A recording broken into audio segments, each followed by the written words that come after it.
Então, nesse bloco, o economês, a ideia é simplificar o básico sobre o funcionamento da máquina econômica. E, como eu comentei anteriormente, eu fiz de uma forma super visual.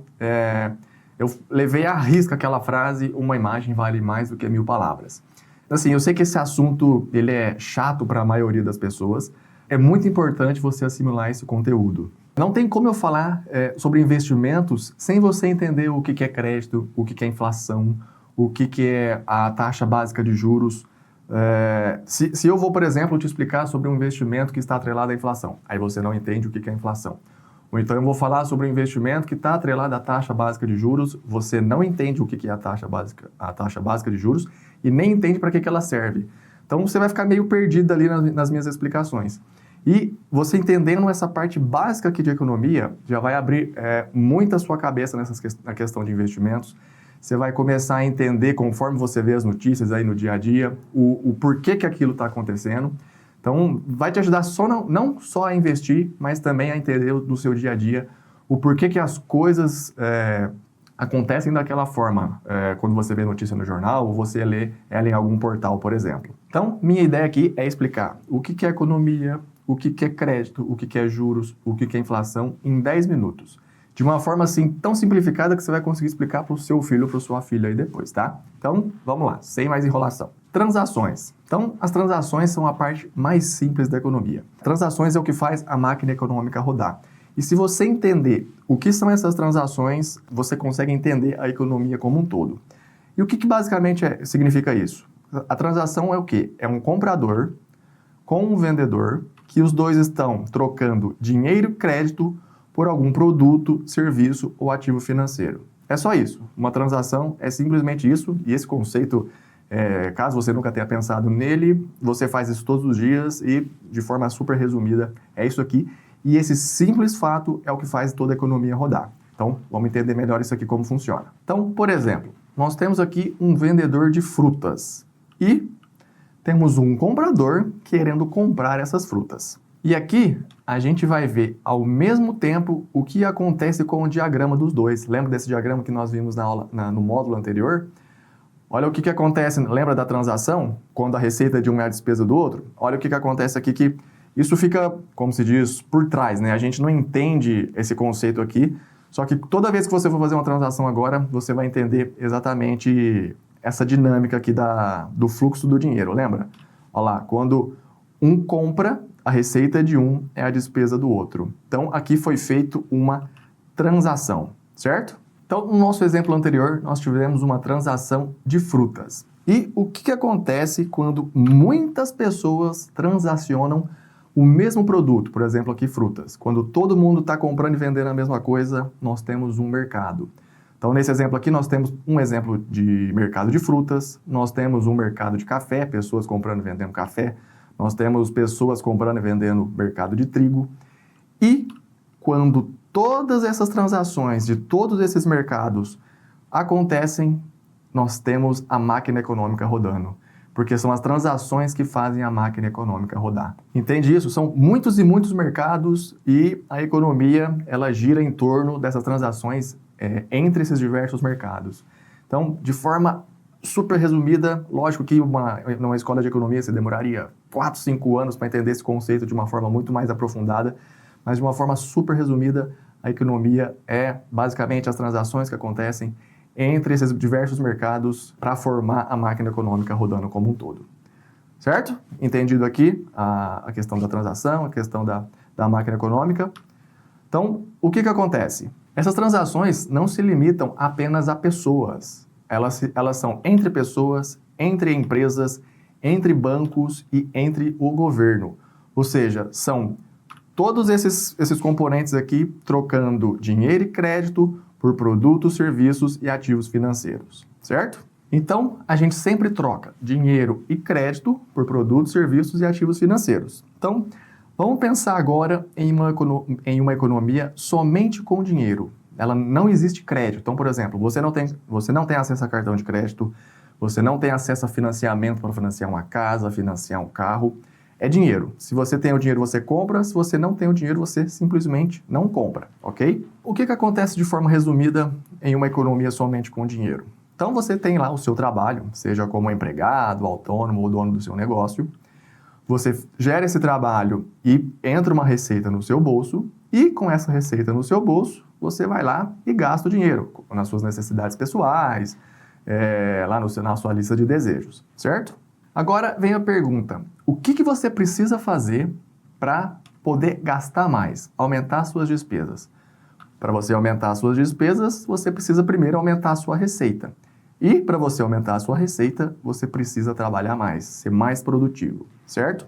E se você está trabalhando mais, gastando mais, ou seja, está acontecendo mais transações e a economia como um todo está aproveitando disso. Ela está crescendo por conta de você e muitas outras pessoas estarem trabalhando mais e gastando mais, certo? Por conta das transações que a gente comentou. Até aqui, beleza? Tranquilo? Super simples de entender essa parte quando a economia não tem dinheiro, né? Então, o que é o crédito? Onde que ele entra nessa história? O que é o crédito, afinal das contas? Nós temos credores, como bancos e cooperativas, que têm o dinheiro e eles querem transformar esse dinheiro que eles têm em mais dinheiro. E temos as pessoas, que no caso têm o sonho lá de comprar o carro, ter a própria casa e talvez construir até o próprio negócio. Então, só que essas pessoas não têm o dinheiro. Então, é aí que é gerado o crédito, que é simplesmente o quê? O banco ou as cooperativas emprestam o dinheiro para as pessoas que querem realizar algum sonho e não têm o dinheiro para fazer aquilo. Então, quem vai pegar o valor emprestado, ele vai, no futuro, pagar o valor principal, que é o valor que ele pegou emprestado, mais os juros. Esses juros aqui seria como se fosse o aluguel do dinheiro. Então, você pega um valor X e vai pagar um aluguel por ter pego esse valor emprestado, certo? Isso é os juros no caso. Então, quando o credor e o devedor, os dois entram num acordo no valor principal, no valor dos juros que vai ser pago, o banco dá o ok e aí a gente entra aqui novamente colocando os nossos diagramas. Porque o que acontece? No momento que é feito a transação, no momento que é feito esse acordo entre o credor e o devedor, isso vira um ativo para o banco e um passivo para o devedor. Lembra que a gente viu isso lá atrás? Então, o crédito é justamente essa questão de você não ter o dinheiro para comprar algo que você deseja, você pega o dinheiro emprestado e paga o juro, no caso, que seria o aluguel, para quem te emprestou o dinheiro. Então, por isso que vira um ativo para quem está emprestando e vira um passivo para quem está pegando o dinheiro emprestado, certo? O crédito, de novo, de forma super resumida e simples, a ideia é essa daqui, certo? Então, entendido o que é crédito, vamos ver agora o que acontece em uma economia com dinheiro e crédito, tá? Então, antes, o que acontecia? Para você gastar alguma coisa, você precisava ter a receita e para ter essa receita você precisava trabalhar. Só que agora em uma economia com crédito, o que acontece? Você consegue pegar o dinheiro emprestado sem ter trabalhado. Você aumenta a sua despesa sem aumentar a sua produtividade. Sem você ter que trabalhar, você consegue gastar mais. Olha a diferença que faz o crédito nesse momento. E não é verdade? Você não consegue pegar um cartão de crédito fácil? Tem um monte de gente oferecendo cartão de crédito, não tem? É justamente por isso. Você consegue aumentar a sua despesa sem aumentar a sua receita. E é justamente aí que está o problema para quem não controla o orçamento, não controla a receita, não controla a despesa. E essa abundância de crédito que a gente tem faz a gente achar que o dinheiro está ali fácil na mão, mas a pessoa geralmente esquece que se ela não trabalhar para ter aquela receita, para pagar o cartão, ela vai ter dívida. Então olha como uma coisa puxa a outra aqui. Então a ideia aqui era para mostrar para vocês o quê? Que a facilidade do crédito pode te atrapalhar, no caso aqui, nesse momento aqui, de você não perceber que ele não é algo a mais para você gastar. Ele é só um facilitador para você, entendeu? Então, o que acontece? Quanto mais crédito existe, mais as pessoas gastam, mais a economia vai bem em cima disso. Só que assim, chega um ponto que... Lembra que você não precisa trabalhar e produzir e pode gastar? Chega um ponto que não existe produto suficiente para todo mundo. Então, eu vou dar um exemplo para ficar mais claro qual é o problema por trás disso. Então, lembra do nosso vendedor de frutas lá? A gente tem um vendedor de frutas que ele coloca o preço lá no produto dele. Então, pensando aqui em uma economia só com dinheiro, sem crédito. Quando você tem o dinheiro, você vai lá e compra o produto.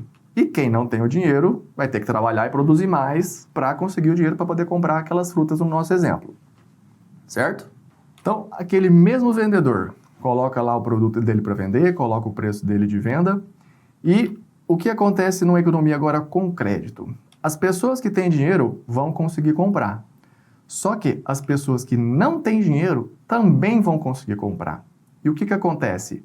Lembra que eu falei que, como muita gente tem poder de compra agora, mesmo sem produzir, não vai ter o produto, não vai ter a fruta para todo mundo. Por quê? Você tem que esperar a fruta crescer, você tem que esperar o tempo para colher. Então, nesse meio período, quem tem o dinheiro ou quem tem o crédito aqui vai conseguir comprar de qualquer jeito, só que não vai ter o produto para todo mundo. O que vai acontecer? O preço vai aumentar. Só que todo mundo tem crédito agora. O preço aumenta mais um pouco. Qual é o nome que se dá quando tem aumento de preços? Inflação.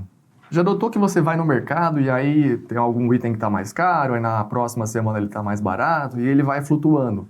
Justamente por conta disso aqui. Do que a gente está comentando em relação ao crédito. A facilidade do crédito, oferta e demanda em cima disso. Então, muitas pessoas tendo acesso, o produto acabou, ele acaba aumentando o preço, aí depois o pessoal não quer mais comprar, ele diminui o preço. E assim, eu sei que é um pouco, dependendo se você nunca ouviu esse conceito, nunca ouviu falar sobre isso, ele pode ficar um pouco confuso. Tenta assistir de novo, volta lá no começo, tenta entender a lógica para você entender o que acontece. Mas a inflação basicamente é isso aqui, é o aumento do preço. Existem outros fatores, claro, que fazem o preço dos produtos aumentarem. Não é somente essa questão de crédito e oferta e demanda.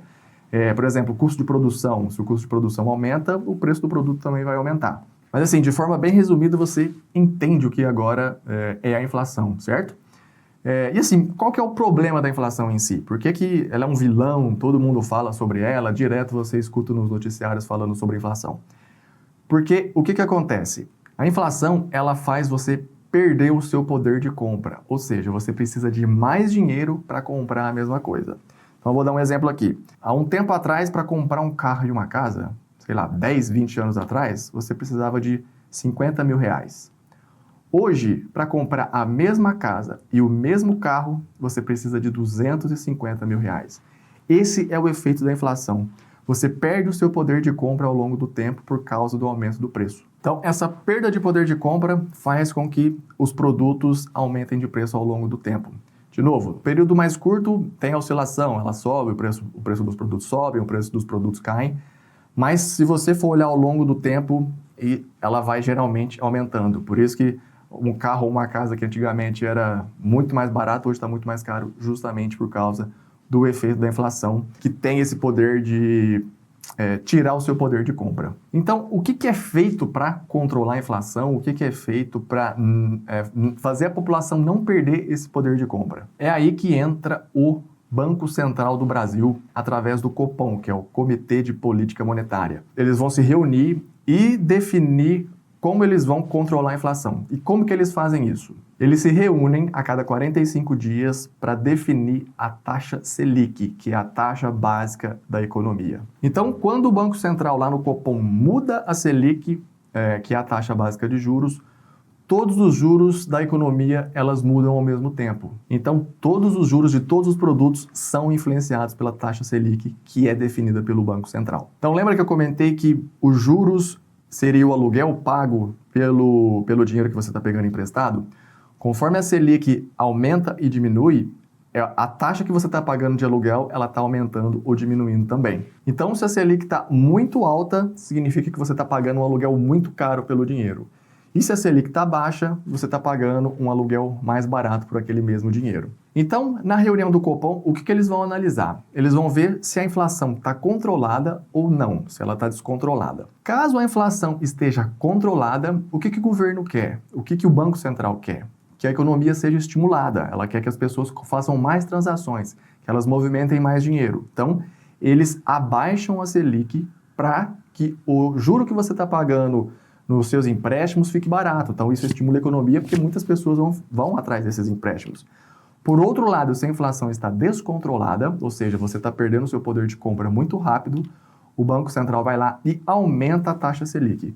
Então, dessa forma, o aluguel do dinheiro vai ficar mais caro, então as pessoas vão pensar duas vezes antes de pegar qualquer tipo de empréstimo, certo? Então, explicando aqui de uma forma mais visual agora para você entender melhor. O que os credores querem? Eles querem emprestar dinheiro, certo? E as pessoas que pegam esse empréstimo são as pessoas que querem comprar a sua casa, o seu carro ou montar o seu negócio, por exemplo. E esses credores, eles dependem do Banco Central para entender a taxa básica de juros, para saberem o valor que eles vão poder cobrar pelo aluguel. Então, o Banco Central, se o Banco Central coloca uma taxa Selic muito alta, os credores vão ter que repassar esse aluguel, esse valor mais alto também, porque a taxa Selic, no caso, é a taxa básica, então todo mundo tem que seguir o que o Banco Central está falando. Então, os credores vão acabar tendo que emprestar esse dinheiro a uma taxa mais alta. Então, o que acontece? Como a taxa está alta, poucas pessoas vão se interessar pelo dinheiro. Por outro lado, se o Banco Central abaixa a taxa Selic e os credores conseguem abaixar os juros que eles vão cobrar na hora do empréstimo, muitas pessoas vão querer esse dinheiro para comprar o carro, para comprar a casa e montar os seus negócios. Então, essa é a lógica e a dinâmica que acontece entre as pessoas, entre os bancos e o Banco Central. Mas olha só que coisa. Então, essa é a eterna briga que tem do Banco Central para tentar controlar a inflação. Então, por quê? Se ele aumenta a taxa de juros para controlar a inflação, as pessoas compram menos e gastam menos, têm menos transações, a economia vai mal. Só que o governo e o Banco Central não querem que a economia vá mal. Então, eles têm que esperar a inflação controlar para baixar a taxa de juros. Baixou a taxa de juros, muitas pessoas vão consumir, muitas pessoas vão pegar empréstimo, a economia vai rodar. Só que o que acontece quando a economia está estimulada? Inflação. Então, gerou a inflação, o que o Banco Central tem que fazer? Aumentar novamente a taxa de juros para que a inflação controle. Então, eles ficam sempre nessa eterna briga. Aumenta o juro para controlar a inflação, abaixa o juro para estimular a economia. Entendeu? Então, quando você vê no noticiário, taxa Selic caiu, a taxa de inflação aumentou, o tempo inteiro esse jogo de cintura para que a inflação não estoure, para que você perca seu poder de compra, ao mesmo tempo que eles precisam que a economia gire e você faça transações comprando e vendendo as coisas. Então, a economia, assim, de forma super resumida, é essa briga entre consumo, estimular consumo, controlar consumo e não deixar que as pessoas percam o poder de compra, aumenta a Selic, diminui a Selic. Então, assim, aqui foi um super resumo do que é economia. Se você não entendeu algum conceito, o que é inflação, o que é crédito, o que é a taxa básica de juros, no caso a Selic, volta, assiste de novo. É muito importante você entender esses conceitos, porque lá na frente, no último bloco que a gente for falar sobre investimentos, vai ser a base para você entender o porquê que a gente está investindo naqueles determinados produtos, entendeu? Então, essa parte aqui de economia seria basicamente isso. Espero que você tenha entendido, principalmente por essa parte mais visual. E vamos para ali para a próxima aula.